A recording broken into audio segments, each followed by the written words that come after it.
এজিদের ব্যাপারে এই যে মিম্বর আছে, এই যে মেহরাব আছে, এই মেহরাব থেকে, এই মিম্বর থেকে কিয়ামত পর্যন্ত এজিদের পক্ষে একটা শব্দ বলা হবে না। এজিদের জন্য পৃথিবীর কোনো মঞ্চ করা হবে না। এজিদকে বলতে হবে লানতুল্লাহ আলাই, ঠিক কিনা? রহমতুল্লাহ আলাই বলা যাবে না। রসুলের কলিজার টুকরাকে শহীদ করলো, ফোরাত নদীর পানি উন্মুক্ত করলো। কাদের জন্য? গরুর জন্য, ছাগলের জন্য, উটের জন্য, দুম্বার জন্য, পৃথিবীর সমস্ত হিংস্র প্রাণীর জন্য, পশু পক্ষীদের জন্য। এই ফোরাত নদীর পানি পান করতে পারবে।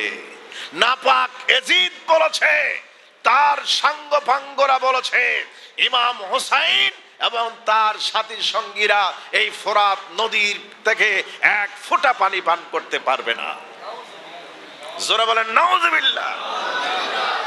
সুতরাং এজিদ খুনি, এজিদ লম্পট। এজিদ মক্কা শরীফ আক্রমণ করেছে, কাবা শরীফে অগ্নি সংযোগ করেছে, মদিনা শরীফে 3 দিন নামাজ বন্ধ করে দিয়েছে।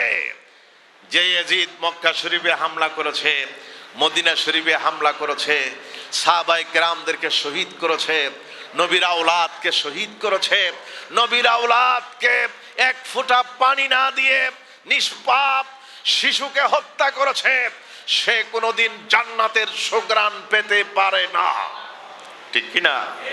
এবং এজিদের পক্ষে যারা কথা বলবে তারা হচ্ছে জাহান্নামী দল। আজ এই কথাগুলো আমাদেরকে বলতে হচ্ছে।